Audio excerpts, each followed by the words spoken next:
But do you want to start, Wally, or do you want me No, to start? you go ahead. But Okay. talk loud so they know. I'll try. Margaret and Julian, who were best friends, wanted to get us together for a long time, and we never seemed to be able to get together to do it. So finally, one day, one Sunday, we found a time, and were to go on a picnic. Margaret and Julian, I guess it was Margaret, picked me up from work. I was working at the telephone company, split shift. So she picked me up, and we went to Wally's mother's house there in Dunedin, and I met Wally. There was this tan fellow with dark hair, white teeth, well built, standing under the sea grape tree, and they introduced me to Wally Ericson. Now I don't know what he thought about me. He never told me. So as it turned out, we had 2 boats, and how many people were there? 4 couples. I think so. The Mawinnies, the Masseys. Well, no, the Masseys weren't married, and neither were the Mawinnies at that time. None of us were married. So it was Margaret and Julian, Jackie and Buford, Midge and Jimmy, and Dad and me. And we had 2 boats to take the 4 couples over to the Caldese Island. And right at the dock, at Grandma's dock, or his mother's dock, one boat wouldn't start. The engine wouldn't work. Now that's my first clue right there, what was going to happen. So one boat pulled the other boat, and we managed to get over there to Caldese Island, and Margaret and I had packed the lunch. I think a couple of us, several girls, had packed the lunch the night before at Margaret's house. And we get over there, and the guys go to sharpen palm fronds to cook the hot dogs with, and the girls laid the blanket on the sand, and we put the ketchup out, and the mustard out, and the relish out, and potato salad out, and the whole thing, the drinks out, and the ice, we got the whole thing going, and finally somebody said, Margaret, hand me the one of the guys said, Margaret, where are the hot dogs? Well, she looked in the cooler, no hot dogs. So then she says, Jackie, where are the hot dogs? Jackie says, I don't know. Midge, did you get the hot dogs? No, I didn't get the hot dogs. I thought you did. Well, I was off the hook because I'd been at work. I didn't get the stuff out of the freezer that morning. So no hot dogs. Well, as it turned out, so the guys put out the fire, put down the palm fronds, and we had coleslaw in our hot dog buns. Well, I don't know how much later it was, not too much later, and old Seaman Wally looked and he says, there's a storm coming from the east, which is the direction we had to go to get back. And he says, we better leave before we get caught in that storm. So we get the boats packed with all of the picnic stuff and the blankets and bathing suits and everything we had there, all of our coats and so forth, whatever we had, shirts. Get in, and the one boat's supposed to be pulling the other boat back. Well, that engine gave out.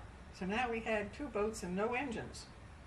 But we had 4 men to row. Well, the storm came, and it got almost impossible, to row. It was getting rougher all the time. Well, Julian rigged up in one of the boats, he rigged up an oar and put a piece of canvas he found and made a sail out of it. Well, he and Margaret were heading across, and I said, well, I had to get back to work. I said, we'll put Nancy in that boat and get her back as soon as possible. Well, then Julian was complaining that Margaret wasn't using the rudder right, but they were heading due south. Well, she said, well, then you do it. So Julian tried to man the rudder, and sure enough, the wind was too strong, and we were heading due south instead of east like we should have been going. Well, somehow the guys started rowing, and we got out in the middle of the bay, and the rain just came down in torrents, and our hair was soaked. The leftover sandwich buns and all the food, the blankets, everything just got soaked.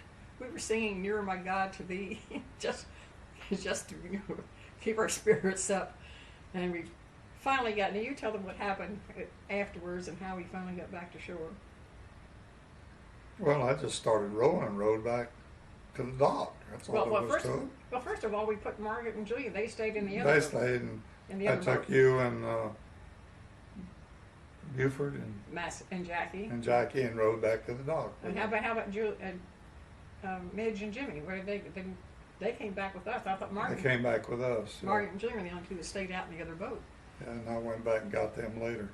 So when you get to the cars, and I think Buford took Julian's car and rode me back to work. unfortunately, my glasses were in the other car, so I had to wear prescription sunglasses, and I got back to work 15 minutes late, my hair stringing down my back, and that was our first date. I'm surprised there was a second one. So you tell me what happened after I left. I don't know. Not much happened. I just rode back out and got Mark and Julian. So that was the first date anyway. And somehow, I don't even remember our second date. But I thought, you know, it had to go up from there, or whatever happened, it had to be up from there, because it was a... Well, it might have been something for them, but for me, in those days I could row to the island in 15 minutes flat. So it didn't amount to anything. And but you weren't used to all those people in the boat either. well, it didn't matter. I had nets in the boat, and I'd row over there in the mullet skiff. Okay. So All it right. was different for them, but to me it was just another day as far as rowing and the summer squall and so forth. I was used to that. Okay. Well, that was our first date. And I don't, as I say, I don't remember any more dates after that.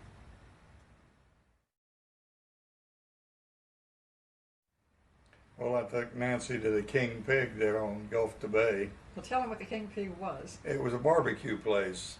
They had a big pink pig sitting up on top of the roof. And she got barbecue.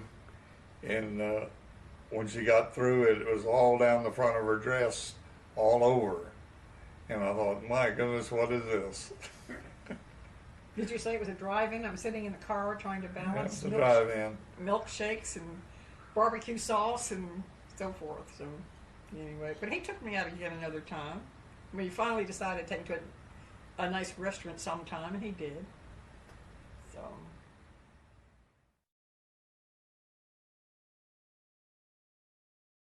Oh, that's how quite a few of our dates went. Margaret and Julian were the first couple of our group to get married, and they had started building their house on Main Street. And they had moved in, but they didn't have any furniture except a bed and I think a dresser in the bedroom and a card table in their dining room or kitchen. But we would go out there, and all four of us would sit on their bed with drive-in, whatever it was, takeout for dinner. We'd sit there on the bed and have our dinner around the bed. So that's all I can think of at the moment that we did. Besides going to movies, we went to movies and went out in a boat several times. Oh, we have to tell them about the flying outhouse. That was later, a lot later. Well, it was still our first date, so I remember that. It wasn't that much later. No. Well, you tell It us. was the flying outhouse, and when we were dredging the Port Richey Channel, and that was much later. That was 1957. Well, what boat were we on then, when those first few dates? I remember. Just a rowboat, mullet boat, skiff, Was that what it was? rowboats. Yeah, okay, but I remember sitting up in the bow riding the waves, and it was fun. I think that's what attracted me to you. It was out on the water there. As much as I like going boating these days, going to Tortugas.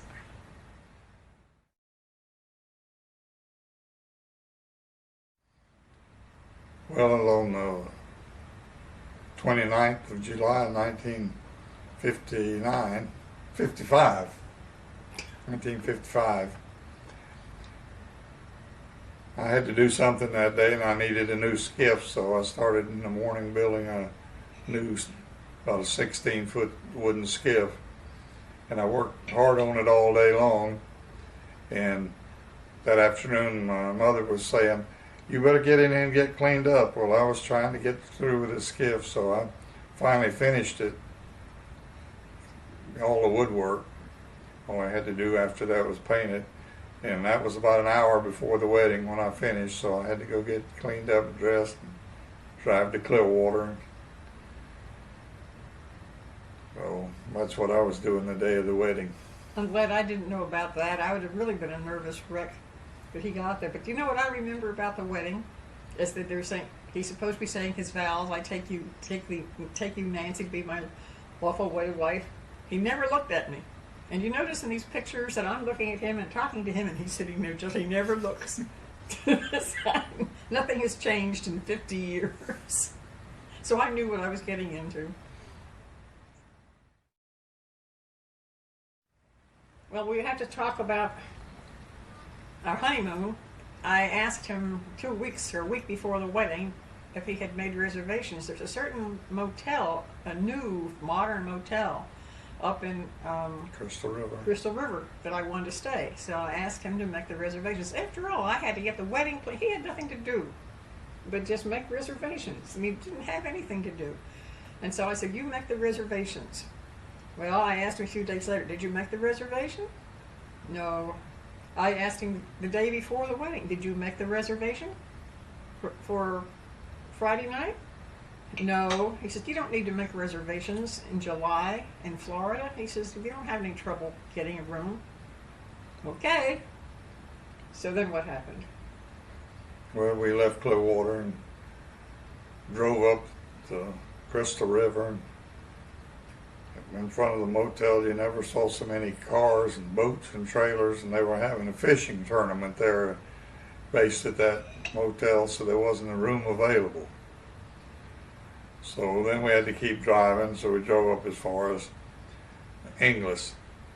And there on the bank of the river, they had stone cottages, so we wound up renting one of those stone cottages for the night there. And nothing fancy. It was just a simple little motel. It was nice enough. And that motel is still there today, and it hasn't changed a bit.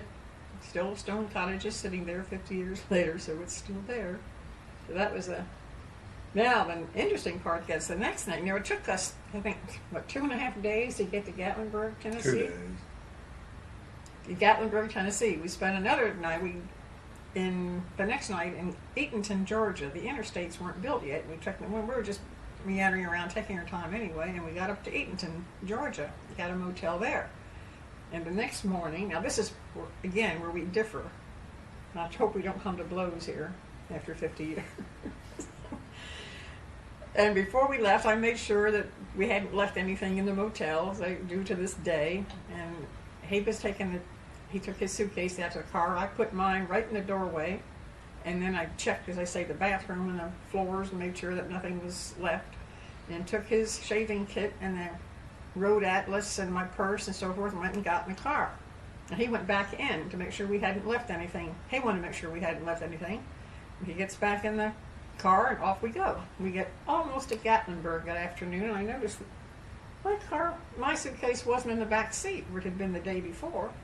His he put in the trunk, but mine had been riding in the back seat. So I said, did you put my suitcase in the trunk? And he says, no. I said, you're kidding, aren't you? And he said, no. And we had left the suitcase, he left the suitcase. See. You were the one that went back in last, and you walked right past it. It was sitting there in the doorway. And so then we got up to Gatlinburg, and we wound up calling the motel and asking them if they would put the suitcase, take it to the bus station and put it on the bus. And we would pay them for the trouble, whatever it cost. We'd come back and we would pay them. In those days, people are a little bit more trusting than they are these days, and they said they would do that. And in the meantime, I had bought Lookalike Jansen, which was a big name in those days, bathing suits, and I had, all kinds of stuff. I had a lingerie shower for a bridal shower, and all that was in there, and all these beautiful things. We did have a few hang-up clothes, or I did, in the back seat of the car. So I bought some jeans, I think another pair of jeans, and so I was wearing the same things, basically. So we called back a day or so later, and the lady that answered said, yes, somebody else from the office had taken it to the bus station. Well, we went twice a day to the bus station. No suitcase, I was sick. Finally, our time was up at Gatlinburg, and we went back, and we went right back through Eatonton, and at least pay them, for putting it on. We told them we would. It wasn't their fault we didn't get it. So we stopped by to pay them, and as soon as we walked in, the lady says, I'm so glad to see you. She said, they wouldn't take your suitcase on the bus. It's right here. And she gave us our suitcase back, so it all's well that ends well, I guess. And so that was the second day of the honeymoon, or third. No, that's a week later at that point. Yeah. So anyway, that was that story. So all these things happened. We got through them.